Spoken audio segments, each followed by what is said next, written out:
Good morning. I have been up already for 3 hours. It's 8:30 a.m. Letting myself feel so excited to be here. You know, as much as I've traveled, the charm and the excitement and the possibility never is lost on me. I feel so grateful to be at a different vantage point, to wake up to a different setting, to feel different parts of myself coming alive and being curious.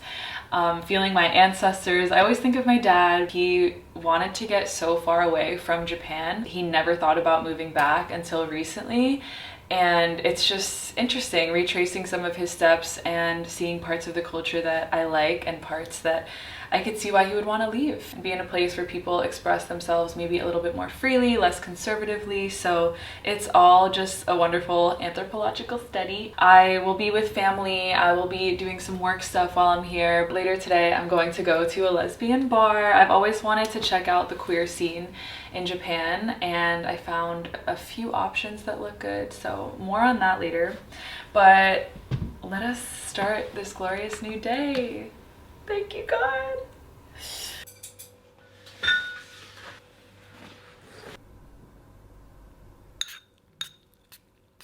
Ah.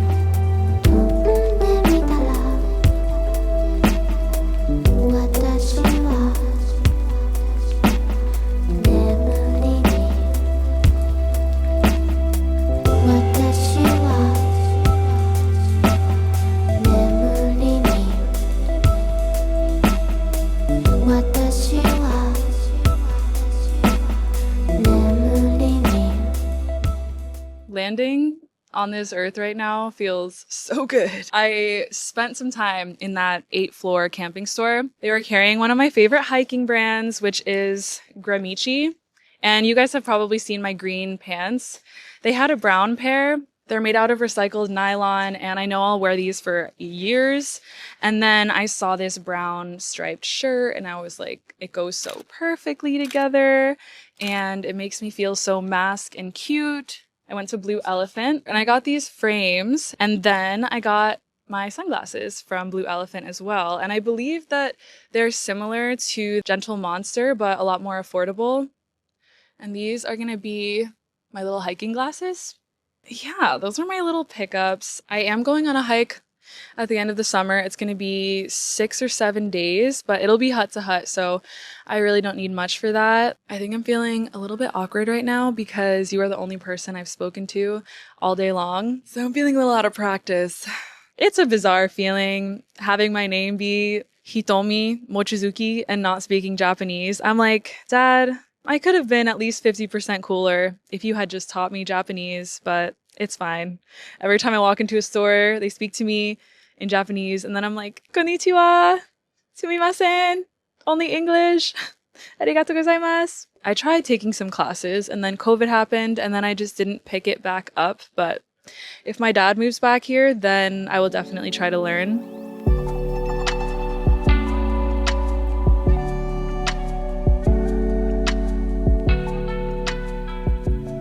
Life is forever a balancing act of movement and then stillness, of collection and then synthesis.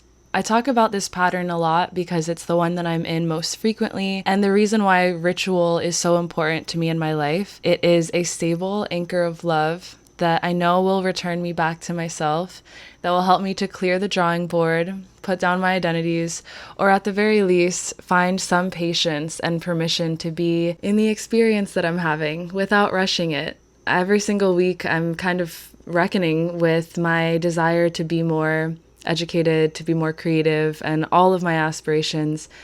And then I sit still and I remember that this is the process of getting there. After spending 3 hours deliberating, I decided I am going to go to the lesbian bar tonight. I took a nap, I took a bath, I edited for 3 hours, and then my software needed to be updated. So I was like, okay, I think this is a sign. The bar is 7 minutes away, and this is my little outfit, very casual. I'm nervous. I'm like doing all the peace signs. This is always what happens when I start to get socially nervous, is I like like throw out fucking gang signs, and I'm just like, just put the fingers down, you know?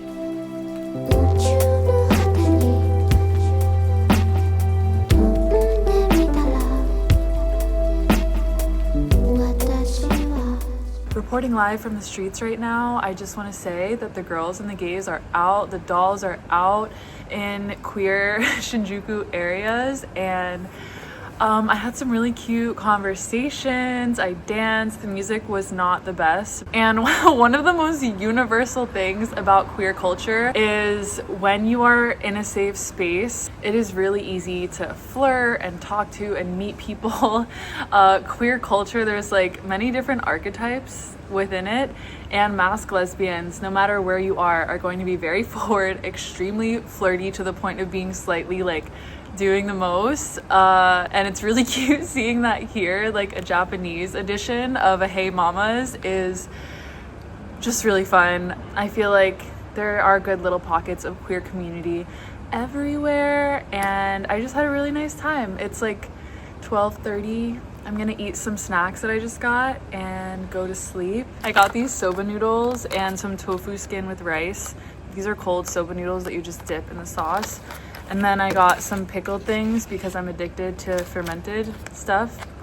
Pickled cucumber, and then these sesame cucumbers. That is the status update.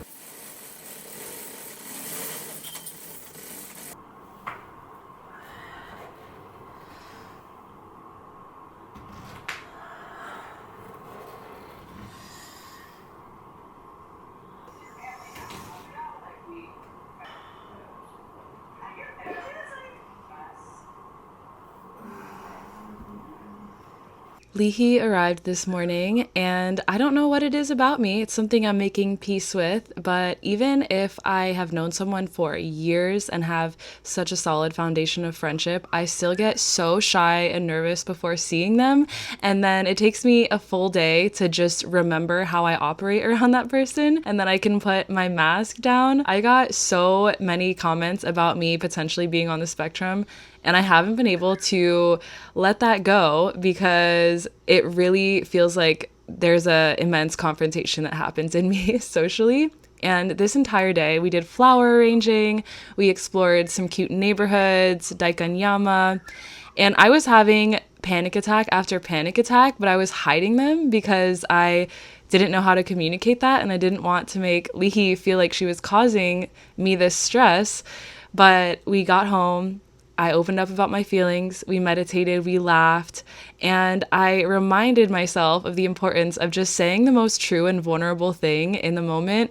And that is always what brings intimacy and safety. So after I kind of break through that veil, I feel like I can unfurl and be myself. But before that happens, I am in my head wondering why anyone wants to hang out with me, wondering what the point of life is, what I have to contribute to any space or any relationship.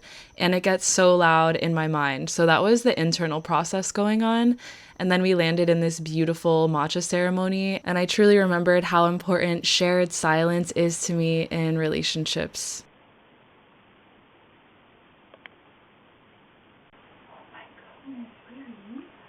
It's a core idea in the way of tea, reminding us to cherish every encounter as a unique and unrepeatable, to be free present and appreciate each moment as a once in a lifetime experience. So please remember this beautiful phrase, ichigoshi. Ichigoshi. I feel like I'm just learning a lot about myself and why I am the way I am. It's like a knee-jerk reaction to feel like, let me do the thing that's going to get me out of this situation as quickly as possible, or make another person feel as much ease as possible, even at my own expense. And there are varying levels of intensity with this. Mostly lately, it's just me tormenting myself in my head, but I think that it is partially an ancestral thing, that I just want to be as soft as water in every scenario, even when it could be good to stand up for myself or like truly gas myself up and maybe, you know, not need to be humble in the way that I'm bullying myself in my head. Just let things be how they are without needing to force or contort or just kind of like smile when I'm feeling sad type shit. And I noticed that in a few different reflections today of just the like forcing a smile or forcing the like graciousness, which is really beautiful. And there's no reason to have shame if you are that way. I just noticed I am that way. And it has sometimes put me in really weird situations and feels like me not honoring my spirit moment to moment. I'm so hard on myself when I'm introverted or quiet. And Reese tells me that part of it is just an ancestral quiet. You know, that's a gift that I've received, that I can really stand to be in the silence for a long time. And I was writing in my journal how I really want to be able to hold my silence, not like it's some intense thing I'm imposing upon someone else or like some shameful thing that I embody, but space that I'm making to pause and notice and invite a prayer, you know, invite a moment with God. I have had a lot of conversations with my homies about how intense my thoughts get around my like social awkwardness. Such an intense story for me, but yet on the outside, I'm just kind of like, look like I'm chilling. What I've discovered is that what makes something awkward is when feeling obligated to say something. But if you're just being yourself and saying what feels true, it's like there's no wrong way that that could be. I just remind myself that I'll probably only make it worse by feeling like I need to be the one who fills the space, or that, you know, I'm responsible for entertaining, or I don't even know. I'm gonna move on from this because I don't know what I'm saying. It's really funny that no matter where you go, you truly do take yourself, and in all of these random moments and reflections, I'm just putting little pieces of myself into place, knowing like I'm just on this journey with my little personality and my little being. And it's really special. Like nothing is ever that personal. I'm surrendering to the existential dread. Okay, I haven't updated you much, so I just wanted to do a little bit of catching up.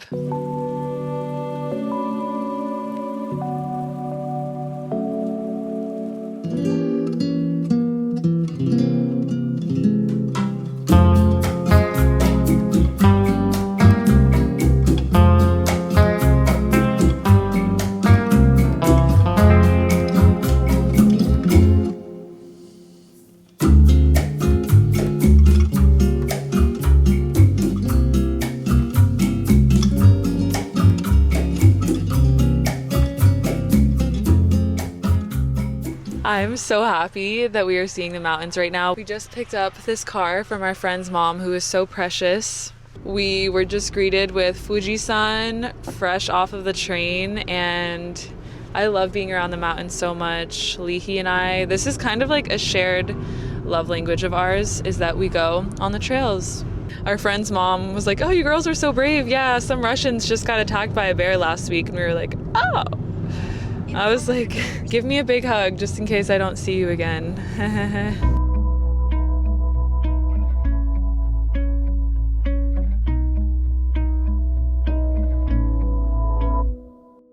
Good morning. I'm so happy to be waking up surrounded by green leaves outside in a tiny cold cabin. This is absolutely everything to me. I feel like cities are very much an external experience of collecting data. There's so many different textures, colors, people. There's so much to watch and be entertained by in a way. And when you're in nature, there's such an inward gaze that is invited in the stillness of the trees and in the quiet. So I'm really excited to lean into that. We just had some breakfast. I've been trying to eat more traditional Japanese foods while I'm here because they're so fresh and readily available. I had some of my favorite veggie sides, including burdock root and seaweed salad. Yeah, I'm just feeling highly favored, incredibly blessed. And we're going to head out on the trails this morning. We're going to the Minami National Park, the Japanese Alps, and so we're going to hit the road. Yes. Let me first, I should also put the address in. Why is it saying card? Okay. What is saying card? Cardo. We were drawn to this town of Hokuto because it had access to so many incredible trails and the Japanese Alps. So every morning we embarked on a new path. Most days were rainy, and I took that as an invitation to leave my camera behind and greet these new elements from a place of honest presence, introducing my name, why I came, and receiving so much in the silence. I actually wrote down some of my favorite nature prompts because although just being surrounded by lush green foliage can bring you into that deeper witnessing state, it's really fun to play and engage even more. Doing contact improv with these ancient boulders, offering made-up songs to the sky, the trees, and the earth felt like the exact introduction that I needed to have with this place where all of my Japanese ancestors are buried in the countryside of Yamanashi. And I wanted to share one of the songs we were singing with you. The earth, the wind, the fire, the water returns, returns, returns. The earth, the wind, the fire, the water returns, returns, returns. Hey ya, hey ya, hey ya, hey ya, ho, ah, ho, ah, ho. Hey ya, hey ya, hey ya, hey ya, ho, ah, ho, ah, ho. The earth, the wind, the fire, the water returns, returns, returns. The earth, the wind, the fire, the water returns, returns, returns. Hey ya, hey ya, hey ya, ho, ah, ho, ah, ho, ah, ho. Hey ya, hey ya, hey ya, ho, ah, ho, ah, ho, ah, ho. And we will be singing until tiny pebbles grow into massive rock covered in lush moss. I love it! Oh yeah, that's what I was doing here. I'm getting cold.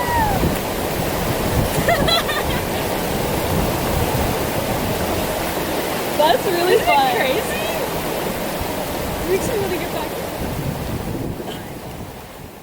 I feel like a part of my consciousness will forever be merged with that little part of the world and those waterfalls. I feel so many different aspects of myself coming alive here in Japan. And as the daughter of two immigrants, I am always in relationship to my sense of belonging. I don't often feel it. I don't even feel like I really belong to this earth. But the grounded part of me knows that you build your sense of belonging. You build your relationship with a place through tending and perpetuating it and learning about the culture. Becoming a living part of the beauty that you see in a place or even in a person is how you form right relationship, one in which both parties are being changed for the better. Had I grown up here, I don't know if I would have the same feelings or be as mesmerized as I am with Japan. Maybe I would be like my dad and want to experience something completely different. But I feel like the universe favors the honest, and whenever you are ready to dive in, the universe will meet your curiosity because there is so much to learn in this world. There is so much rich history that needs to be kept alive, and you can start forming a sense of belonging and understanding with a place at any time. So reach out your limbs, maybe stretching back to your own ancestral lands or practices, and see what parts of yourself that you find. That is my wish for you.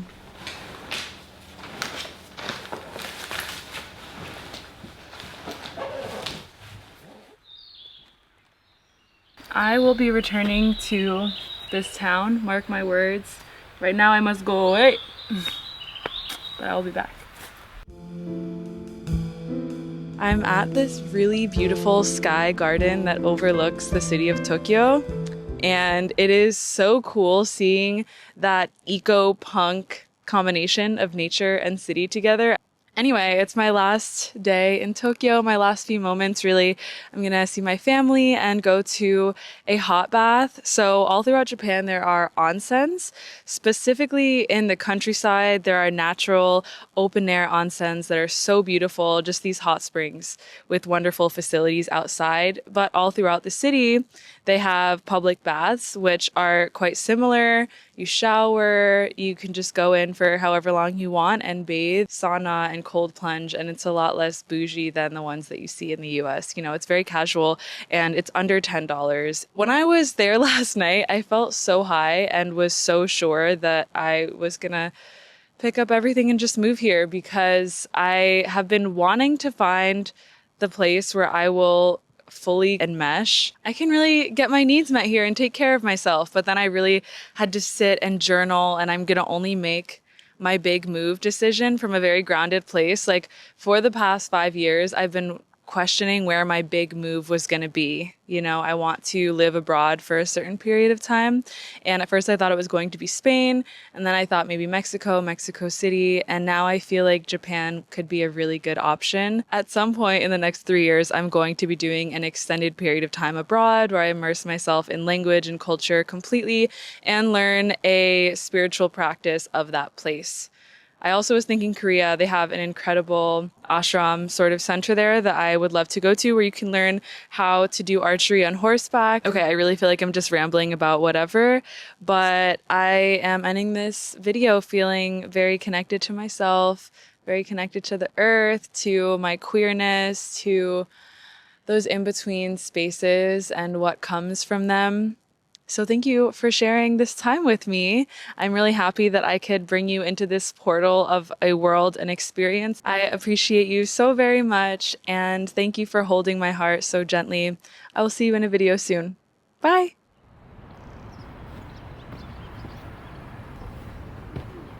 Hi guys, we have been adventuring all day, and it started raining. This trail that we wanted to do was closed at 2 p.m. It's like 2 right now, so we decided to come to this river where I saw, or a lake. I saw that there was kayaking. I was like, let's go kayaking. It's a dam. I don't see any kayaks. There's a bike race going on. It's honestly really an interesting experience, a canon event, if you will. And so we're just gonna figure out what to do next. It's really pretty. I love being surrounded by all these mountains. I kind of just want to post up somewhere and like be in some nature park doing little sprints. I don't know, I have energy. There's this vegan bakery right next to where I'm staying, and I just needed to try the vegan version of these little Japanese treats, especially the strawberry cake. So I'm so excited. Tiramisu is my absolute favorite dessert, and it's vegan and nut-free. I'm allergic to peanuts and cashews, and the last time I had a vegan tiramisu, I was vomiting for at least like 3 hours on Valentine's Day, so, you know. I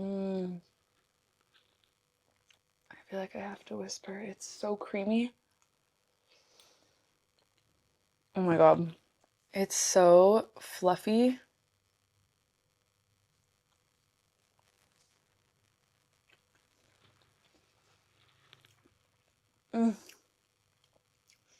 I love lemon flavor. It's so strong and doesn't taste artificial. It's so fluffy and so creamy.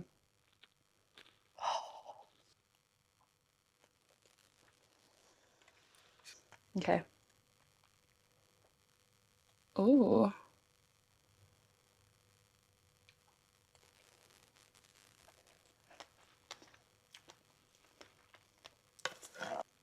I'm a savory girl, except for baked goods that aren't too sweet. Like, that is where I can really lean in to desserts and sweets. So good. Okay. I'm sorry for everything. I was really close to ascending, and then you started laughing. Oh yeah, I'm sorry. I'm just like not as evolved as you are. Like 2 in my joy and you're 2 in your depth. I wish that I could be met in my depth more often.